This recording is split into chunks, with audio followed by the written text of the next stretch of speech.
It's been a challenging year and morale is down. You're planning a team building event hoping to improve team dynamics. It's a costly exercise, so how can you make sure you get a good return on your investment? Let's explore this question with Eleanor Shakiba. So Eleanor, heading up this program is a situation where you have a team member who is really resisting attending a team development day. It always reminds me of an incident one of my colleagues had in a team building day where the person who didn't want to be there actively was sabotaging. So they turned up 45 minutes after the start time and walked in very disruptively. One of their colleagues made a sarcastic remark like, "Oh, great to see you could make it." And the newcomer turned around and swore at his colleague and then turned around to the facilitator and swore at him. He'd never met my colleague before this day. And my colleague just looked at him and goes, "Oh, wow, it usually takes at least half a day before someone swears at me. What's going on here?" And he sort of had enough levity in his voice that it settled the conversation down. And the participant then sat in the group and started to participate really nicely. But it was only because my colleague had that wisdom to be able to handle it appropriately that the whole thing didn't get damaged in some way and get off to a bad start. So what is the difference that you'd see between a group and a team? And what impact does that have in terms of designing a team building, an effective team building day? Well, you only do team building if you genuinely want to have a team. So a team is individuals coming together with shared values, shared objectives, trying to achieve those outcomes together that they've agreed. A group is just a collection of individuals working on their own stuff, and so you may not get that alignment of people working together in the group. And for some situations, a group is absolutely fine. But if you need a team approach, then you do need to get the team working together to create that outcome. So I always say there's a difference between team building and team bonding. Team building is constructing that shared sense of the future and what we're trying to achieve and getting people working together. Team bonding is having fun together. It's going off and doing corporate cooking classes. You're not going to get major changes in the team dynamics, but people will feel relaxed and comfortable and start to open up. How do you design an effective team building event, day, program?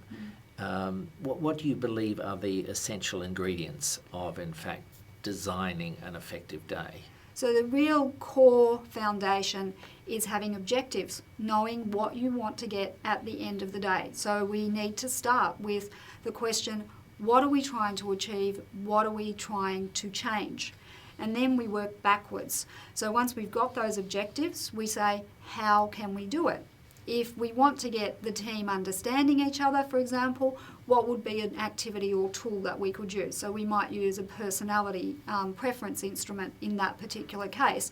So what we're doing is we're matching the way we lead the workshop to the objective that people are setting up front. And then you need to work out questions like, what's the best environment to do this in? If we do it in the boardroom, we're going to have problems because the name boardroom is classic. It's going to send people into a state of boredom. But if we take people off site and we give them the environment where they can be outside of their normal way of operating, it's much more likely that we'll start to get some changes happening for people. So we choose our environment to suit our activities, and then we ask the big question, who should facilitate this? So let's sort of focus perhaps on what do you believe the ingredients are for designing an effective team intervention, team building intervention. So what are the steps and the issues that you need to look for? So it's really about making sure you've got objectives, making sure the team agrees to those objectives, coming up with a dynamic way to actually meet those objectives. So not going, let's all write stuff on butcher's paper, but having someone who is really skilled in team dynamics to come up with some more interesting techniques. And then making sure that you have the right space and the right facilitator to move you forward. So talking about having the right facilitator, what are the issues involved there? What are the things you need to be aware of that would actually help you select who is going to be the most effective person? I think the difference between trainer and facilitator is something that people don't necessarily understand. So they'll often call in a trainer. Now, a trainer is someone who imparts information. That's not what you want in team building. So you need someone who specialises in facilitation, preferably in group dynamics, and who is able to create a psychologically safe space and to hold that space regardless of what actually happens during the team and its work together during the day. So you need to be asking questions about the person's expertise and their background and about their philosophy of working with groups as well. Now, is it possible for the leader of a team to act the role of facilitator in a team building day? Occasionally, I would say with team building, you actually want the leader of the team to be part of the group. If it was more of a team planning day, you might get away with having the team leader being the one who facilitates. But the point with team building is that the team leader is part of the group's dynamics. So you need that third party who's neutral to be the person who steers the process most often. So to sum up, what are the immediate takeaways that you believe are important for designing an effective team building day? Well, my suggestion would be to actually check out my website where you can find a tip sheet, which is basically just a checklist, and to just go through that. It will ask you a series of questions about what you're trying to achieve and how you want to get there.